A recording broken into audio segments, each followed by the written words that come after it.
Hi there, and welcome to the latest episode of Off the Data Provided, an interpersonal communication podcast. I'm, of course, your host, Dr. Marcus C. Shepard. On today's episode, we are going to discuss a new survey that has come out from the Institute of Family Studies. They have a 2005 National Dating Landscape Survey that was a nationally representative sample of about 5,275 unmarried young adults ages 22 to 35 in the United States.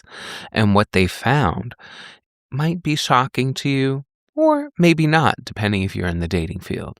So I want to spend today's episode really breaking it down. So when we look at this survey, they found that regarding the dating experience of those who are single and are young, 86% of them expect to marry, and 14% do not expect to marry. So essentially 25 of that 86% either just don't know or maybe have expectations, and the rest of that number, therefore the 61%, do have expectations of marriage. So they focus their attention and their analysis on the 4,539 individuals, or 86%, who have some expectation of marriage. So what they did find pretty shocking, or maybe not, is that only 1/3 of young adults are actively dating currently. So most young adults are not dating as much, and many are struggling with significant barriers to really initiate dating relationships and pursue their desire clearly to have marriage and to maybe also start a family. So with that, about 30% of young adults, as I said, report that they are either dating or either casually or exclusively dating. When asked how often that they were actually dating, only 31% of young adults, and the average between a quarter of women, basically 26% of those from this survey, and a little more than a third of men, 36%, reported they were active daters, so dating at least once a month or more. That was kind of the benchmark. Nearly 3/4 of women, though, 74%, and nearly 2/3 of men, 64%, in the survey reported they had not dated or dated only a few times within the last year. And this is pretty noteworthy given that about 51%, so half of young adults in their survey, express interest in starting a relationship. What becomes clear from analyzing this data, and part of why I joke, you've probably heard me say it before on this podcast, but I oftentimes say it on social media platforms and in person, is why I will always have a job, is because it's clear that young adults lack confidence in their dating skills. And dating skills are interpersonal communication skills. So I always jokingly say I'll always have a job because people need to learn how to communicate with one another. And I get paid, not the big bucks, though I hope one day maybe so. But I do get paid to teach people how to communicate, how to engage with interpersonal communication, which is what our podcast is about. So confidence in their skills is low, with only about 1 in 3 young adults expressing much faith in their dating skills. So 1 in 3 adult men, and actually 1 in 5 adult women, right? And young adult women and young adult men express confidence in their fundamental skills of being able to approach someone that they were romantically interested in, with less than 4 in 10, so about 37%, said that they trusted their judgment when it comes to choosing a partner. And similarly, only about 34% said that they were good at picking up on social cues for dating. So what's interesting about this is clearly there is a desire for long-term committed romantic partnership, right? 86% fall into that category of either definitely want to be married, have some expectation of married, or just don't know. So clearly there's a desire for some type of partnership, but only 1 in 3 adults, right, roughly 30%, of adults are actively dating. And then even of those, only a third of adults from all of that sample are confident in their ability to have these dating skills. What's also fascinating from this study is that a lot of young adults are desiring a dating culture that's aimed at forming serious, committed, romantic relationships.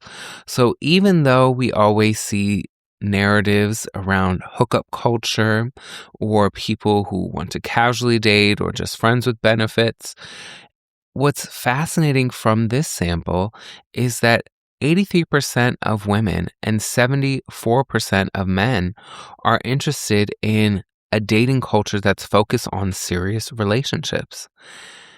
And 83% of women and 76% of men are interested in a culture that is around creating emotional connection.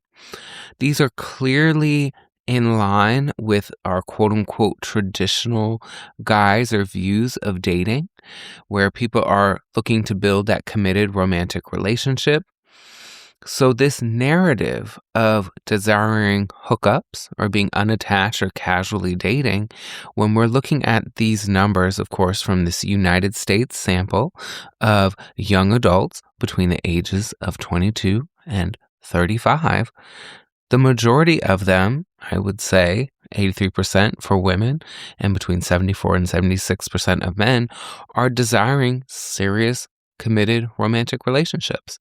So why is it then that this narrative is out here? Who does it benefit to push this narrative that people are interested in hookups when from this sample, which is pretty representative, one might argue, it's not the case? And then when it comes to the dating landscape, money, self-confidence, and past dating experiences are the biggest barriers regarding the modern dating landscape. Once again, I'll say money, self-confidence, and past dating experiences have been shown to be the biggest barriers when it comes to dating and hopefully finding serious, committed, romantic relationships. So the biggest barrier, of course, is not having money, with roughly 52% of respondents saying that, 58% of men and 46% of women. We know clearly that dating is oftentimes focused on experiences.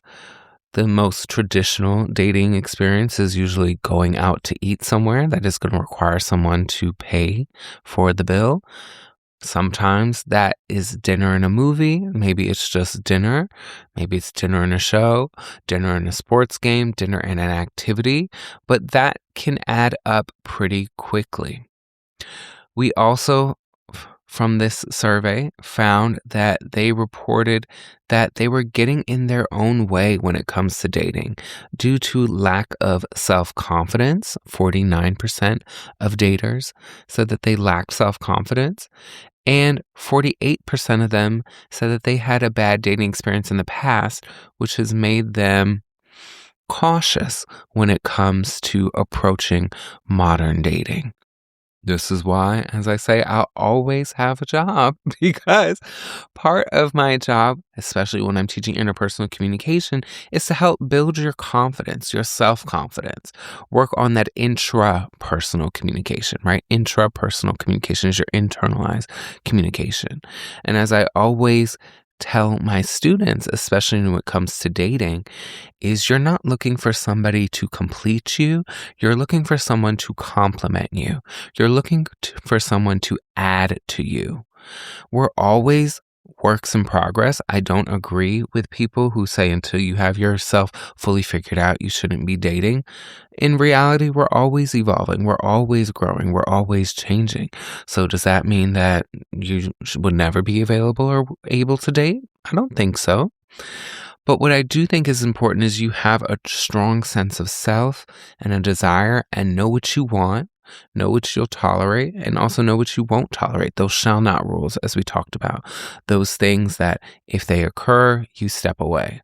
So as I've shared before, right, shall not rule for me is definitely cheating. If you cheat on me, we're done.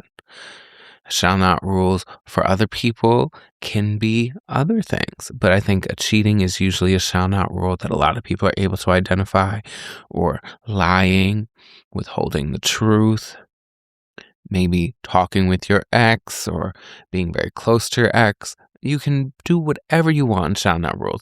A shall not rule, another one I have, maybe some people think it's frivolous, but for me it's not, is smoking. If you smoke, I'm not interested. I don't care if it's cigarettes, if it's weed, if it's hookah. I don't do smoking at all. So that's a non-negotiable. So it's important that you understand those things and you have a strong self-confidence and realize that everything ain't for everybody. What that means, especially in the dating context, is that oftentimes we're just not compatible. And it doesn't mean that you're not a great person. It doesn't mean that they're a bad person. It just means what you're looking for, what you're desiring, what you seek to have in a partner, that person doesn't represent. And I think that becomes really difficult, especially for younger daters, because you come to it and you're like, oh, we kind of fit, but it's this one thing that doesn't work. But I really want this thing to work. A perfect example, not to spill somebody's tea, but somebody that has talked to me in confidence about a dating experience that they're having. Essentially, they like to problem solve when it comes to conflict. And the partner that they're dealing with doesn't necessarily want to problem solve. They just want it their way or the highway. Or if this annoys me, it should just be accepted that this annoys me and you need to fix what you're doing. Where my friend is like, well, hold on, wait a minute. Let's talk about why this upsets you and figure out what the root issue is. And then we can focus on that instead of the causes, or these things that I'm doing are bringing this up for you. But okay, if I stop doing this thing, but then I do something else, is that also going to do it? And is that also going to? So let's talk about the real issue, not the fact that I'm doing A, B, and C, but what's at the root. And so my friend and their potential romantic partner have been at odds a lot. And so for me, I view it as a compatibility thing. How you like to engage with conflict, how you deal with things when there is miscommunication is not aligned. And that's okay. It just means that maybe this person is not who you're supposed to be with. Because are you trying to have this same type of argument every single time there's a dust up? I wouldn't want to. But that's me. Maybe my friend wants to, not to spill their tea or their business. But essentially, that's kind of where your self-confidence for me comes from with dating. So something I get paid to help people do. And of course, I help people do it who are close to me without monetary compensation. But it's clear that, of course, money rules everything around us, right? Cash rules everything around me, right? Cream. And that is huge. And we're in literally a recession. So, of course, we're going to be in a dating recession as well, as hopefully you're picking up on from a lot of this information. And so money, of course, the main issue, self-confidence, and bad prior dating experiences are second and third. And so also regarding bad dating experiences, I also talk and teach my students that we shouldn't hold other people's experiences and sins against the new people that we are meeting. So in essence, what oftentimes happens is we try and treat people as if they are indicators of other people. So what that means is somebody I dated before did this thing. And so I feel like you're doing the same thing. So I'm going to hold you accountable for this. When in reality, we're two distinct individuals. We might have similar tendencies, but also not. Or what I'm doing might not actually be what you think I'm doing because you're assuming something based on your experience with somebody else. So it's also about freeing yourself from holding other people accountable for what other people did to you. And that takes a lot of mental work. So I get paid to help people do that work, of course. And part of why I'll always have a job, right? So what comes clear to me from all of this is that the dating system is broken. People gamble on going on these dating apps and swiping left, swiping right. We're given so many options, more options than we can ever deal with. So we've turned dating into a bit of just a game. We teach people to go onto these apps, to put up attractive photos, whether filtered or not, sometimes heavily filtered. We teach them to present a particular image for people to desire them. And oftentimes that image isn't maybe truly who they are. Again, going to that self-confidence, maybe even bad dating experience. And then you're swiping left, you're swiping right, you talk to the person. Oftentimes you get caught in just talking to them on these apps. As I have talked about before, I oftentimes tell my students or suggest to my students as well as my friends that you should always have kind of light rules when it comes to online dating. So what happens is you get caught up in this loop where you swipe right, you're talking to the person, they're talking to you, then someone takes a little longer to respond, then you take a little longer to respond, then maybe instead of just a few hours, then it's a day, then it's 2 days, and it's no response, then you unmatched and you repeat the cycle with somebody else. That's essentially what I think dating on the apps 101 looks like. So what is important to do is break that up. So remove yourself from that consumerism mentality on these apps of repeating this cycle of matching, messaging, unmatching, or messaging, meeting, up, offline, maybe going on 1 or 2 dates, not really feeling a connection, unmatching, ghosting, repeat the cycle, matching, messaging, so on and so forth. So you're not looking for hookup culture, but why are we approaching dating in a hookup culture type way? It's not going to be easy. It's going to take time. It's going to take focus. One thing that Dr. Anderson, right, Janine and I have talked about in our own personal lives is intentionality. So what oftentimes happens is, especially if we're to believe the data, that the majority of young daters are actually looking for serious, committed romantic relationships, then we need to move away from a lot of the consumer habits that we have fostered around dating, such as rosters. And for people who maybe aren't familiar or need a refresher, right? A roster is essentially a group of people you're talking to at one time. And so what happens when you have a roster is you're never fully focused on one person. And therefore, when someone kind of lets you down, you just move on to your roster. So let's say I'm supposed to have a phone date with person A and we set it up and I'm waiting. I don't hear from person A, so I text person A. They don't text back. I feel upset, but then person B texts me and I'm like, oh, let me text person B. Oh, they're free. Okay, let's go on the phone and we have a phone date instead.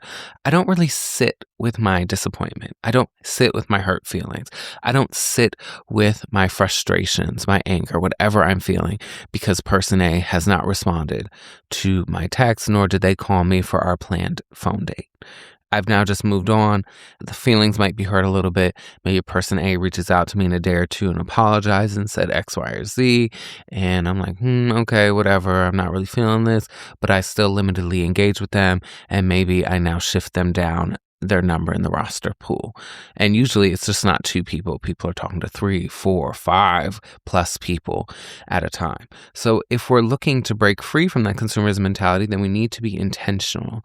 And so what Janine and I always talked about, or Dr. Anderson and I always talk about, is when you focus on just one person for 30 days or less, you usually can figure out if you're actually really like them and are interested in pursuing a committed romantic relationship, because you will focus on the little things that might actually really annoy you and make you not interested. You'll focus on the slights. You'll focus on the miscommunication instead of numbing yourself with other individuals.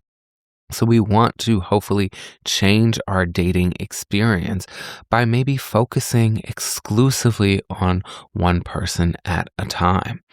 Clearly, this roster is not working out well for people. I mean, the data is showing that only 1 in 3 people, or about a third of young adults, are actively dating. And almost half of people, more than half of people, have not even gone on a date in the last year, right? Nearly 3/4 of women, 74%, and nearly 2/3 of men, 64%, reported they had not dated or dated only a few times in the last year.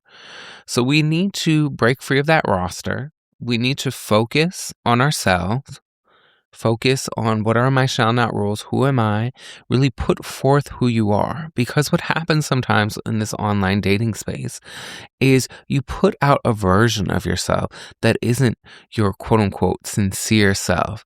It's an aspect of it, but it's not your sincere self because you want as many matches as you can get. You want as many connections as you can get. You want as many right swipes as you can get. But what's happening is they're attracted to the idea of you. Shout out to that Anne Hathaway movie I enjoyed. And not the actuality of who you are. They like this idea of who you are, who you represent, or who you purported yourself to be online, and not necessarily who you fully are. So I know when I was in the dating space, at first, I wasn't as vocal about how serious I take COVID because I realized when I did that, I wasn't really going to match with anybody. But then, of course, when inevitably would happen is I'm on here, we've matched, we're talking, you want to meet up, and now I ask you about COVID, and you're like, oh yeah, that ended a few years ago, or oh yeah, I got my vaccine, that was it. And it's like, okay, well now I'm not really interested, but I could have saved us all some time if I was just very honest from the beginning on my profile. If I even on my profile say, hey, I still take COVID seriously, hey, I still mask in public, da-da. Now that person, if they swipe right, I assume they hopefully have read that, and they are aware, and that's something that we can talk about and figure out if we're aligned on that. But of course, I'm not in the online space anymore, but when I was, that was something I did change and do a better job at. So clearly, we need to, as I said, first remove that roster, focus on one person at a time, work on showing up as our more sincere self and not being afraid of putting out who we are and what we want. We also need to, of course, work on not holding other people accountable for the actions of other people, right? Those bad dating experiences. We need to really work on doing those things first. Of course, the money thing is going to be important to also work on. So if the goal of dating is to get to know people, and yes, a great way to get to know people is of course through conversation, and oftentimes that happens over food. Is there a better way? Of course, maybe you don't want to have your first date at your place or their place and you cook for them, but could we do free experiences? I know here in Philadelphia, museums, I think every first Sunday of the month are pay what you want. So that could be free. That could be $1. That could be $2. And you could go to the museum and you can have an experience of looking at the art, talking about what the art elicits, what you think it means, what's your favorite piece, what you don't like, so on and so forth. And you could have spent less than $5 potentially. So we also need to figure out how we can do things for free and figure out what are free things to do. And ultimately, hopefully, your partner isn't out here, your potential romantic partner that you're trying to court isn't out here just looking for experiences or looking for meals. I know talking to my mom back in the day when she was in college, right? Her and her roommates were still all very close. You know, my play-ons would share that sometimes, they would just go on dates because they were hungry and the man was paying. So clearly those relationships that didn't work out, they're not who they are married to or who they have had children with. But that's what they were doing. And so I think you can hopefully suss that out from someone if they're just using you for an experience. What's the harm in doing something that's free if the goal really is to get to know someone? If the goal is really to figure out if we are compatible. So I think, even though it's clear that we are in a recession, that clearly people are single more than they ever are, and they don't have much faith in their skills whatsoever, I think we can learn from this. And so when I look at the dating skills or attributes, right, they broke down some of the statements that people shared. I think when we can look at this raw data and we can think about what people have shared, there are then ways to improve the dating culture. And it starts with you, the potential dater. So one of the things, the categories, response categories, was I believe I am attractive to potential dating partners. And it was kind of on a Likert scale. So from 1 to 7, 1 being strongly disagree, 4 being neutral, and 7 being strongly agree. Where do people rank? Of course, men agreed 39% of the time that they found that they were attractive to potential dating partners, and women 37% of the time. I feel confident when approaching someone I'm interested in, men 29%, women 21%. I feel comfortable discussing my feelings with a potential partner, men 35%, women 32%. I am good at managing my emotions when on a date, men 42%, women 41%. I am good at picking up on social cues when dating, men 33%, women 39%. I trust my judgment when it comes to choosing a romantic partner, men 39%, women 36%. I say positive after a bad date or relationship setback, men 31%, women 25%. So clearly, none of these skills or attributes that were tested got even close to 50%. The closest was 42%, and I'm good at managing my emotions when on a date. That's scary. That's a crisis, but it's something that we can work with. So feeling attractive, right? Those are the beauty standards. We either fall in them or not. I remember also talking with Dr. Anderson and Janine about that, right? Some people are just never going to be attracted to me because I don't fit into that model. And of course, when you're younger, that's harder to hear. It's harder to digest. But as you get older and the more F's you don't give, the more you just kind of embrace it. I'm for who I'm for, and I'm not for who I'm not for. And the words of the amazing Jill Scott, to whom it may concern, right? My beauty, my attractiveness is to whom it may concern. And for me, based on how I'm built, based on how I present, all of that stuff, my portion is going to be a lot smaller than somebody else. And that's just what it is. So hopefully that's a lot of self-work. That's a lot of self-talk. That is a lot of personal communication. As I have shared before, there are different resources and books that one can read that can help you with that. One that I love is the Soul Signature book.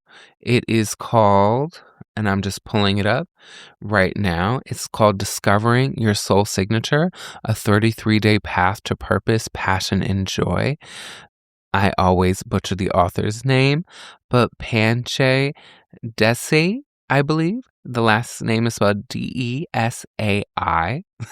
I apologize for messing up the name, but that is a book that I read when I was in my mid to late 20s, and it's something that really helped me with my own self-esteem, my own confidence, and it truly made a shift on how I view myself as well as how I view other people. It's a 33-day read. It has a morning, evening, and as well as afternoon, right? So morning, afternoon, and evening. Sometimes it gives you exercises or quote unquote homework to do. And if you truly stick with it for 33 days, I do believe that you can see a change. I did it with a friend at the time, and we were accountability buddies for one another. And I thought it did a great job of keeping me on top of doing it, as well as bringing me closer with that friend for that time. I would push or suggest strongly that maybe you look into that if you're someone that's struggling with some self-esteem, self-confidence, with your viewpoints, because it really does help you form a stronger sense of self. So hopefully that helps with your attractiveness. Hopefully that helps you feeling confident when you approach somebody. Also, when we approach somebody, we should also understand that just because we are attracted or interested in them does not mean that they have to be interested or attracted to us. And I think, unfortunately, a lot of times we are so afraid of rejection that we don't even shoot our shots, right? As they say, you miss 100% of the shots you don't take. Now, granted, you might take a lot of shots and you're going to miss a whole lot, and that could be really hard on your self-confidence. But sometimes it is going to work out. And if maybe it hasn't been working out for a while, also I advise people that sometimes it's great to just take a break, because if you take a break, then you're not putting your frustrations of dating out on those people that honestly weren't the reason why. Going back to bad dating experiences. So you're hurting somebody who didn't hurt you at all because of what somebody else did to you. We want to work on that. Also, at 35%, I feel comfortable discussing my feelings with a potential dating partner, or 34% overall, 35 for men, 32% for women. This is where my interpersonal communication class comes in. How we discuss feelings, using that I language. I feel this when you do this. It's not assigning that the person's intent was to make you feel that. It's just saying that that is how you felt when that action was taken. And sometimes it can be hard for people to hear that language. I recently dealt with a conversation as I was using I language, and the person was kind of being, I don't know the proper word for it, but I will just say the person wasn't being as receptive as I would hope them to be, because I was taking ownership of my feelings, and I kept iterating that I wasn't assigning intention to the person, but I was trying to let them know in the spirit of fostering a relationship that due to these actions, this is how I felt. And I wasn't saying that that's how they were trying to make me feel, or that's what they wanted me to feel, but that's how I felt. And we got caught up in kind of a wordsmith game instead of actually dealing with that. But of course, I'm pretty mellow at this age, and so I wasn't getting out of sorts. And that's a good way to manage your emotions. As people, that was the highest category at 42% overall, that people felt that they could manage their emotions.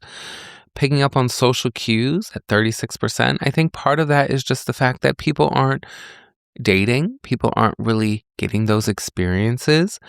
As part of the survey and other data that was shared, it has become clear that people aren't dating just at all. Even in high school, people aren't dating to the frequencies that they were dating just a few decades ago. So if you don't have that experience in terms of dating, especially as a high schooler, well, then where is that going to lead you? You don't have the experience. So now, where do I go? I'm trying to get the experience, but I don't have it. So now I can't pick up on these cues. I'm relying on social media and or media to tell me what things mean instead of my own experiences or my own bodily gut reaction. It's a recipe for disaster. So we know that high schoolers, for instance, it's dropped precipitously. And that is causing a big impact on dating, because now where are you dating? Is it college where you're going on your first date? Well, that's not really happening either. So when is that happening? When you've graduated? I don't know. So the ball keeps getting pushed down the field, but then it might never get picked up. So we want to hopefully work on that. And how you can work on that is experience, just going on dates, talking with people, even just your friends, talking about their dating experiences. Like, oh, they'll share with you maybe cues they missed or things they assumed. And as I always say to my students, we should never make assumptions, because we usually make it out of ourselves, right? A donkey out of ourselves. So you want to make sure that you're not doing that. So how do you learn about social cues in dating? You go on dates, you talk to people, you figure out what are, expectations, what are boundaries, what are people comfortable with, what are they not comfortable with. I remember one of the first dates I went on when I first moved to Philadelphia, before I was kissed, the person asked me if they could kiss me. That had never happened to me before. And I was like, oh, wow, that's actually kind of nice, right? Asking for consent. Some people might have took it maybe as a buzzkill, but I actually appreciated it. So I think it's important to do that. Of course, trust your own judgment when it comes to choosing a romantic partner at 37%. That's pretty low. 1 in almost 4 people believes that they're gonna be good at choosing a romantic partner, so that means 60% of people feel like they don't know how to choose a good romantic partner, which means already if 1 in 3 people are seriously dating, then 60% of those people are probably not choosing a good partner. Ooh, that's not good. This is why Dr. Shepard will be in business till he can't be, right? So we have to work on figuring out, what are my shall not rules? What am I looking for in a partner? What am I not looking for in a partner? And that comes from experience. That comes from dating. But that also comes from community and talking to your friends and talking to your loved ones and figuring out what they look for in a relationship. Sometimes maybe you haven't experienced it or seen it, but hearing about it from somebody else is like, you know what, I would like that. Or you know what, I wouldn't like that. And you can add it to your list. And when you're in a relationship or when you're dating, sometimes it's just as good figuring out what you do like about someone as well as what you don't like about someone. And that can help you figure out your partner. I remember Letty, the music artist, I was watching an interview from her and she was like, you can always learn from performances. She was like, sometimes it's not what to do, but also what not to do. And that comes from in dating as well. Sometimes you learn from partners what you are looking for, but also what you're not looking for. So clearly these skills or attributes that they ask, right? They're all very low, but you can improve. You can work on these things. If we are highlighting these issues and we're seeing that these skills, these 7 skills that they asked about are relatively low for the majority of people that were interviewed in this national survey, well, think about it yourself. Where do I fall on this scale? From a scale of 1 to 7, strongly disagree to strongly agree. Where do I fall on this? So I'll run through it myself, right? I believe I'm attractive to potential dating partners. Baby, 7, strongly agree, right? I feel confident when approaching someone I'm interested in. I would say probably 5, somewhat agree. I'm usually not someone that approaches because I am someone that is not actively looking. So I'd give it a 5 there. I feel comfortable discussing my feelings with potential dating partner. 7, strongly agree. I love to talk. I love to communicate. I can talk paint off a wall if I need to. I'm good at managing my emotions when on a date. 7 as well. I am good at picking up on social cues when dating. I would say probably a 6. I'm not a great with the flirting. I know I've shared with some friends that unless it's like overt and very explicit, I just take it as someone being kind. I remember one time being out with my friend Brandon, and this is BC, right before COVID, and we were at a bar or a club, and someone approached me and they asked about my jacket. And so I kind of told them where I got it from, and they were asking if they could touch. And I was like, sure. And, we talked for a brief moment. And then I was like, all right, have a good night, whatever. And I went back to my friends. And Brandon was like, they were flirting with you, right? And I was like, what are you talking about? So again, maybe not the best on the cues, but outside of the flirting, I am pretty good. I trust my judgment when it comes to choosing a romantic partner. I would say a strong 6, maybe 6.5. And I stay positive after a bad date or relationship setback. I would say 7, 100%. I don't let the small stuff, I don't sweat the small stuff, as they say. And, when my last relationship ended, I actually didn't cry any tears. I was the one that actually ended it due to a shall not rule being broken. And I kind of just moved on, right? I was very rational about it. It was unfortunate. It did hurt, right? I was very upset, but nothing I could do. I took accountability for what I could and I moved on. So I think it's important to go through these skills, figure out where you rate, and figure out how you can do better. So even for me, right, the only one I said maybe I could really improve upon is the social cues. Well, I guess I could, if I was interested, go out more. I could, put myself in those spaces where flirting might happen and see and figure out what that actually looks like. But for you, I think it's important to think about these things, where you can improve upon, and set an action plan to do that. Because clearly, the majority of people are interested in dating, but they just are lacking some of these skills. And when it comes to those barriers, as we said before, the biggest barrier was finances. So not enough money for dating activities. 52% all agreed. When it comes to the social and emotional factors, the lack of confidence was at 49%. Overall, bad experience in the past, 48%. Social competent challenging, that was 39%. Lack of relationship experience, 38%. Not emotionally ready, 35%. Not ready for physical aspect, 27%. Then the freedom/commitment issue, fear of getting into a serious relationship, was 34%. Don't want to lose personal freedoms, 27%. Don't want to commit long term, only 18%. Not enough time because of career educational priorities, 29%. And then when it comes to pressures, family disapproves of dating choices, 26%. Feels pressure to date, 24%. Culture or religious restrictions, 17%. So clearly the financial aspect is not something I can help somebody with, but what I would suggest is try to find those free activities or cheaper activities, because the goal is to hopefully have experiences and get to know the person, not just go to the most expensive restaurant. When it comes to lack of confidence, as I shared before, that 33-day soul signature book is something that I think can really help somebody. Bad experience in the past, that also can maybe be helped when it comes to that book. Social competent challenging.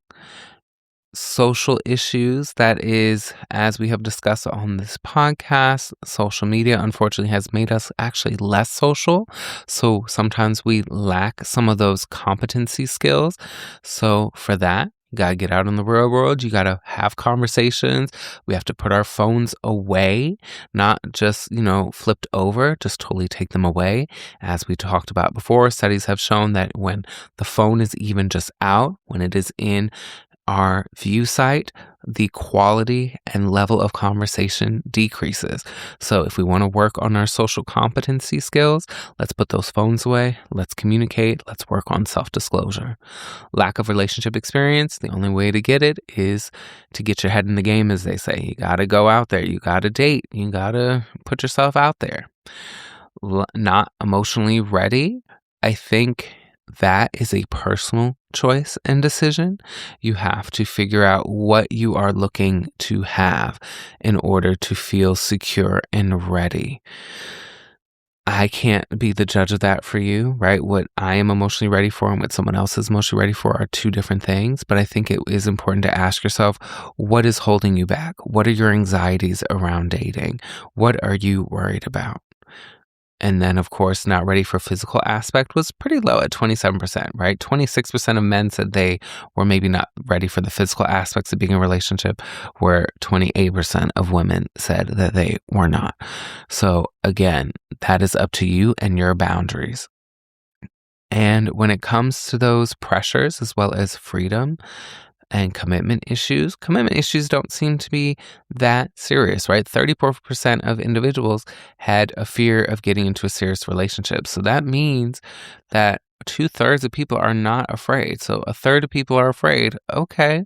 And that's going to happen. And you have to be able to figure out how to suss that out. So I remember I was getting to know someone. We lived in clearly different cities, and I was interested in getting to know them on a deeper level. And I told them that. And the response let me know that they weren't interested or ready, and I let it be. And of course, as always, or I shouldn't say always, but more times than not happens, is this individual has reached out to me multiple times since then. They weren't ready then when I was interested, and I'm not interested now. Your time has passed. So I think it's, of course, figuring out what you are ready for, what you are interested in, and how to get there. And then, of course, pressures. You're going to feel pressures from family sometimes. Maybe they disapprove, or maybe they want you to date, or maybe if you have cultural or religious pressures to date or to get married. And you have to work with yourself, because clearly those people are important to you and you value their opinion, you value their feedback, but you are you. You have to live your life ultimately for you, not other people. So if you're not ready to date, you're not ready to date. Or if you really like this person and you feel like this person is great for you, then own that. And the people in your life will hopefully respect that. right? One of my best friends dated someone I didn't like. And I told her one time I wasn't a fan of the person that she was dating at the time. And that was the last time I basically said it until, of course, they ended. I was like, thank God you ended it. I didn't like this person. And my friend was like, wait a minute. I said, no, I did tell you one time, but I'm not going to harp on it because clearly you spend the most time with this person. So you have the most data, right, off the data provided to make the decision that you think is best for you. And so my data is very limited. Oftentimes when we hear about our friends' partners or a family member's partner, it's oftentimes the negatives, right? It's, oh, they're doing this or I don't like this. It's not the positives. It's not the reasons why you love them, the reasons why you find them to be captivating, the reasons why you're in this committed romantic relationship with them. You oftentimes are talking to people about your grievances. So we don't get the best of highlight reel of the individual. We kind of get the worst of real. And so being mindful and aware of that, I'm not going to harp on break up with them.